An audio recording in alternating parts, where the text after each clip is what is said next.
మనం ఈరోజు 2009లో వచ్చిన హారర్ థ్రిల్లర్ ది అన్బార్న్ గురించి మాట్లాడుకోబోతున్నాం.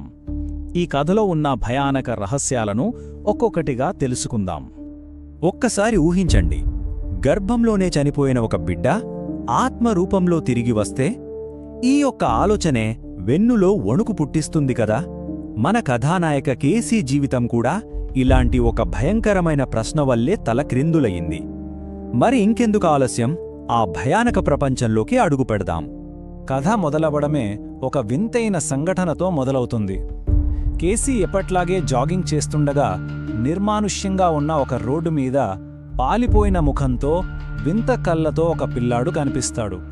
అతను కదలకుండా మెదలకుండా కేసీ వైపే చూస్తుంటాడు. ఆ చూపులోని తీవ్రత కేసీని తీవ్రంగా భయపెడుతుంది. ఆ సంఘటన మర్చిపోకముందే మరో భయానక అనుభవం ఆమెను పలకరిస్తోంది. పక్కింటి పిల్లాడిని చూసుకోవడానికి వెళ్ళినప్పుడు ఆ పిల్లాడు ఒక అద్దాన్ని ఆమెకు చూపిస్తూ జాంబీ ఇప్పుడు పుట్టాలనుకుంటున్నాడు అని ఎంతో సీరియస్గా చెప్తాడు. ఆ అద్దంలో ఒక వింత శిశువు ప్రతిబింబం కనపడటంతో కేసీకి గుండె ఆగినంత పనవుతోంది. అక్కడ్నుంచి ఆమెకు వికృతమైన పురుగులు, మెలికలు తిరిగిన మనుషులు, భయంకరమైన కలలు ఇలా ఒకదాని తర్వాత ఒకటి వెంటాడటం మొదలుపెడతాయి. ఈ మానసిక హింసతో పాటు తన శరీరంలో కూడా ఒక మార్పును గమనిస్తుంది కేసీ. ఆమె ఒక కన్ను రంగు నెమ్మదిగా మారుతూ ఉంటుంది. కంగారుగా డాక్టర్ని కలుస్తే ఇది మొజాయిక్ హెటరోక్రోమియా అనే చాలా అరుదైన జెనెటిక్ సమస్య అని, దీనివల్ల ప్రమాదం లేదని చెప్తారు. కానీ ఆమెకు తెలియని విషయం ఏంటంటే ఇది కేవలం జెనెటిక్ సమస్య కాదు, రాబోయే ప్రళయానికి ఒక సంకేతమని. తన జీవితంలో జరుగుతున్న ఈ వింత సంఘటనలకు, తన కంటి రంగు మార్పుకు ఖచ్చితంగా ఏదో సంబంధం ఉందని కేసీ బలంగా నమ్ముతుంది. దీనికి సమాధానం తన కుటుంబ గతంలోనే దొరుకుతుందని ఆమెకు అనిపిస్తుంది.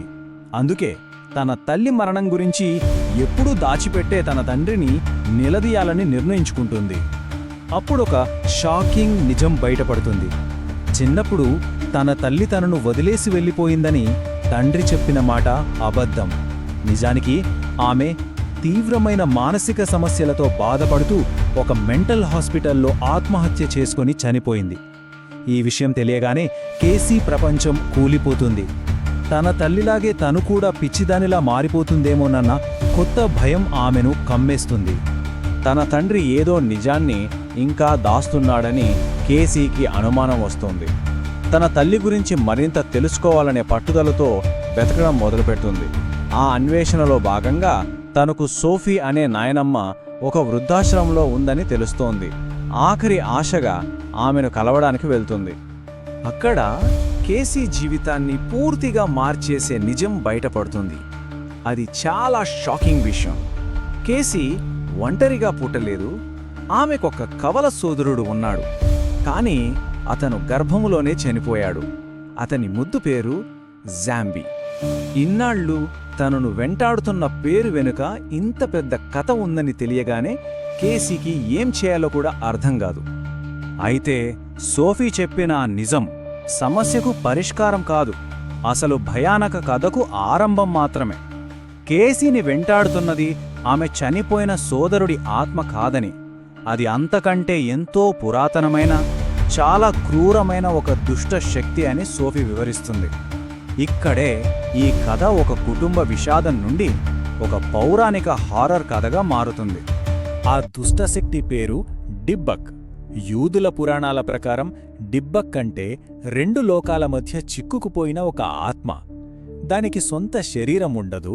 అందుకే అద్దం లాంటి వాటిని ఒక ద్వారంగా వాడుకుని బ్రతికున్న మనుషుల్ని ఆవహించడానికి ప్రయత్నిస్తూ ఉంటుంది. ఇప్పుడు కేసీకి అద్దంలో కనిపిస్తున్న వింత ఆకారాల వెనుక ఉన్న కారణం స్పష్టంగా అర్థమైపోయింది.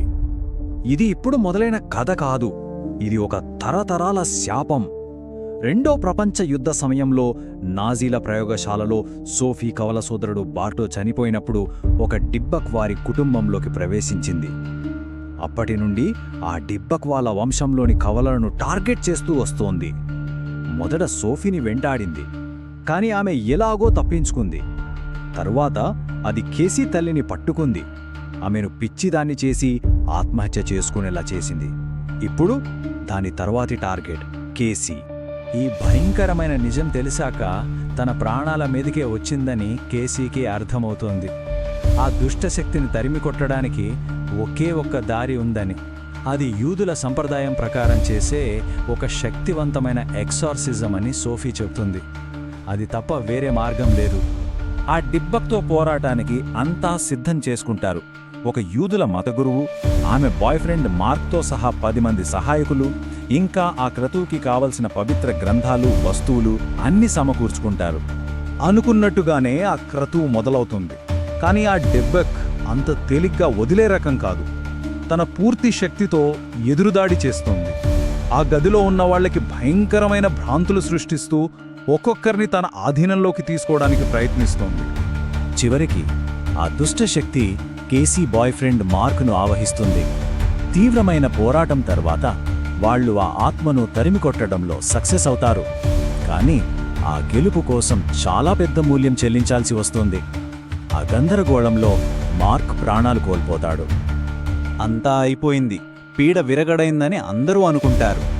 మార్కును కోల్పోయిన బాధలో కేసీ కుంగిపోతుంది. కాని విధి ఆమె కోసం మరో భయంకరమైన మలుపును సిద్ధం చేసింది. ఆమె జీవితాన్ని, భవిష్యత్తును పూర్తిగా మార్చేసే ఒక నిజం బయటపడబోతోంది. కొన్ని రోజుల తర్వాత హాస్పిటల్కి వెళ్తే డాక్టర్ ఒక షాకింగ్ న్యూస్ చెప్తారు. కేసీ గర్భవతి. అంతేకాదు, ఆమె కడుపులో పెరుగుతున్నది కవలలు. ఇక్కడే అసలు ట్విస్ట్ ఉంది. ఆ డిబ్బక్ అసలు లక్ష్యం కేసీని ఆవహించడం కానే కాదు. అది ఆమెను ఒక వాహనంగా మాత్రమే వాడుకుంది. దాని అసలు ప్లాన్ ఆమె ద్వారా కవలులుగా పుట్టి ఈ లోకంలోకి రావడమే. ఇన్నాళ్ల జరిగిన పోరాటమంతా, వాళ్ళు చేసిన ఎగ్జార్సిజం అంతా కేవలం ఒక నాటకం. అది కేవలం దాని ప్లాన్లో ఒక భాగం మాత్రమే. వాళ్ళు చేసిన ఆ క్రతువు ఆత్మను నాశనం చేయలేకపోయింది. కేవలం దాన్ని కొంతకాలం పాటు ఆలస్యం చేసింది అంతే. ఇప్పుడు కేసీ తను ఊహించిన దానికంటే 1000 రెట్లు భయంకరమైన భవిష్యత్తును ఎదుర్కోవాల్సి ఉంది. ఎందుకంటే పోరాటం ముగిసిపోలేదు.